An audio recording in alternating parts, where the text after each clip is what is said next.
2 remaining as we step aside.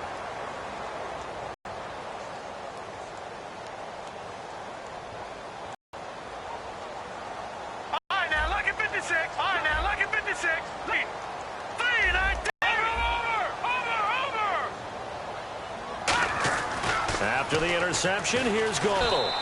Right around the 37. It's a gain of 5 on the play, and that'll bring up second down. So we've got a 2nd and 5. Back 99 Philly, here we go. Hurry up, here we go. Play action. It's gone. On the right side, this is Austin with a catch. And he's brought down. A nice pickup there of 11 yards, and it'll move the sticks. And there they went crossing route against the zone defense. What do you think of that?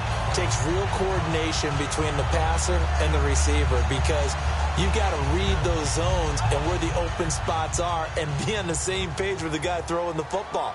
Because sometimes you're throwing it in front of the zone. Sometimes you're throwing it between the zones. Sometimes the receiver's going to just kind of find a spot and what we call sit down and present himself to the quarterback and throw it there. It's a tough read, but when they're in sync, it's really effective. I love when a play results in a game that I can actually kind of fall back on one of my favorite adages, and that is anytime there's a run over 10 yards, it means that the offensive line did its job, but you know who else did? The wide receivers. Because the first 7 yards kind of belong to the offensive line and the running back. Anything after that means the wide receivers did a great job of blocking downfield, being willing to mix it up, and give them some more space to gain additional yardage. So the run moves the chains, and here we go on first down. Now let's go. Keenum now on first down. Dumps it off to Gurley. And he's brought down. It's a pickup of 19. And it'll be first down Rams.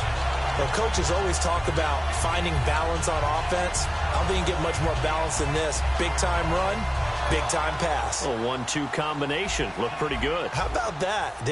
Let's see if they can continue to take that kind of a punch, though. From the red zone now, Goff. Caught here left side by Britt. The 15 yards there on the catch and run. And now the passing game here in the second quarter starting to heat up a little bit. Don't you feel the rhythm starting to happen, right? You see it now. The confidence is starting to rise. I think now as a play caller, because that has happened, you lean on it a little bit more. You don't go totally away from running the football, but you do say, guess what? We can throw it. We can throw it well with a whole lot of confidence. And the D-line pinching together must be expecting the run. Here we go. Green, 39. Green. No. Check. Patriot. A shotgun snap for Goff. This will be caught at about the 5. No gain, and it's second down. And if you're going to pass down here, you better get that in the end zone. I agree with you totally. And as we both know, the field's already condensed. There's just not a lot of space. So you've got to create some by getting someone. If you want to throw it short, you've got to have some movement, some room in order to do that. That one didn't work. 2 minutes to go here in the first half. We're back to the City of Angels after this timeout.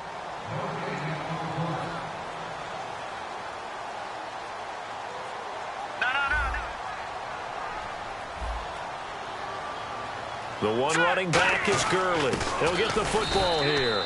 And he'll get blown up behind the line of scrimmage, back at the 6. And they'll lose a yard that time, and that's going to lead to a third down. So backed up to the 6 now. 3rd and goal. All right, here we go. Green. Over. Detroit. 3rd and goal. Gurley. And they'll be driven back here, losing yardage to the 10-yard line. He loses 4, and it brings up 4th. And they might think about going for it here, but it's still just the second quarter. Take the 3 points, tell the defense you believe in them, and let them get the ball back for you. So 3 points is the outcome, but probably not what they're looking for given the drive that they were on. Yeah, things were looking good. You had it 1st and goal, but then the offense sputters a bit, and they're forced to settle for a field goal. Here's Jarvis Landry now on the return. And he'll wind up about 4 yards shy of where he would have been if he had taken a knee, as they'll start at the 21-yard line. And the Dolphins offense now ready to go back out on the field. Looked like they had something going last drive. Then the interception happened. Will they recover?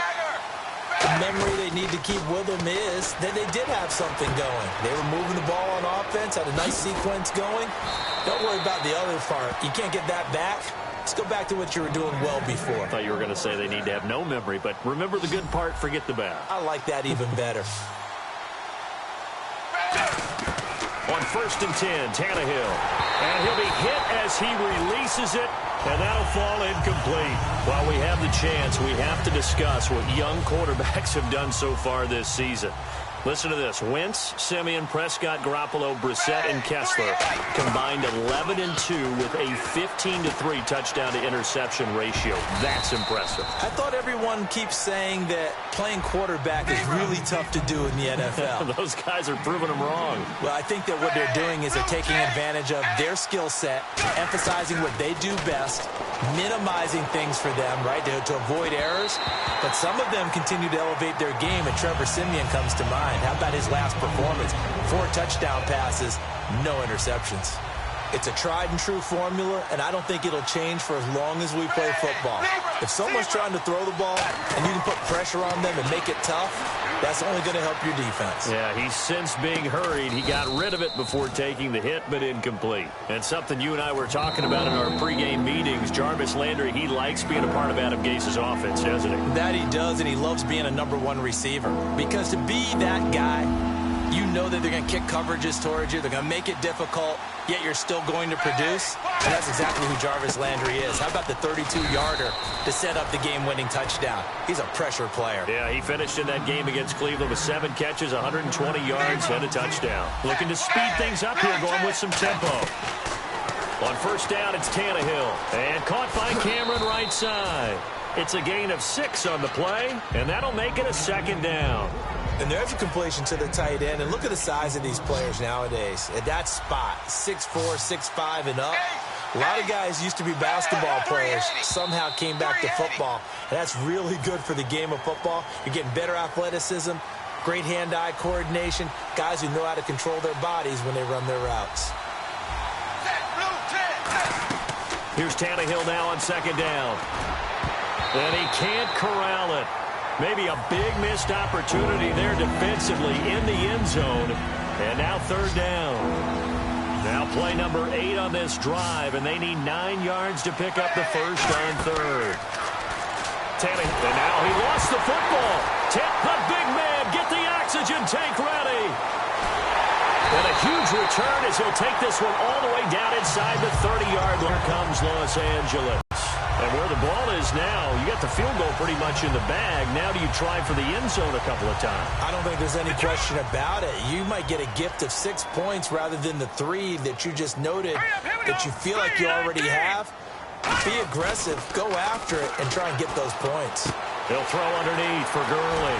And he's going to take this one in for a Rams touchdown. Todd Gurley in the final seconds of the first half. And the Rams add on to their lead. And that's a lead that excites a team as they head into the half. Good way to finish things off. Yeah, able to extend that lead, and you always say it, that can totally change the complexion of half number 2. Yeah, it changes your morale, changes your outlook. But even before that, let's see if they decide to kind of squib kick or what they're going to do on the kickoff, because you don't want to give up a big play right before the half ends. Good point.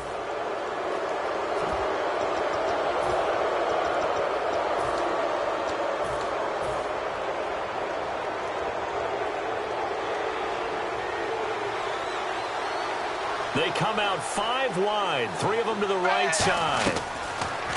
On 1st down, Tannehill. And it pops free. The collision there jarred the ball loose and brings up 2nd down. We know it's not an easy job to go out and catch passes when people are trying to tackle you and knock the ball away.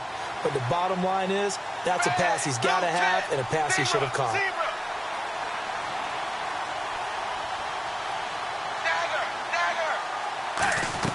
The final shot here before the break. Tannehill. A hit as he throws there, incomplete. He was looking for Arian Foster out of the backfield. And it'll be 3rd and 10. The good signal callers would never go back in the huddle and play the blame game because they need those guys to protect him. But on that last one, his offensive line, they lost their leverage very quickly, and that's why they were able to get to him and hit him as he tried to throw the football and force an incompletion. And he's going to go down. get a throw off with the pressure. Maybe that was for the best, as that brings us to the end of this first half of play.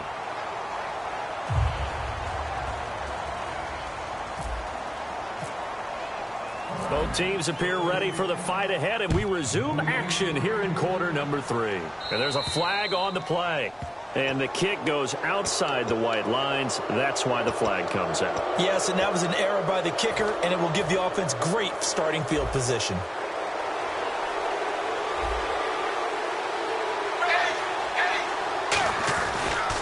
Now a handoff looking right. And he is going to lose yardage here. It's a loss of a yard there, and now second down. And that's another stop for the defense, something we've seen all game long. They have been on fire today. No matter what's called by the offense, they've had an answer for it.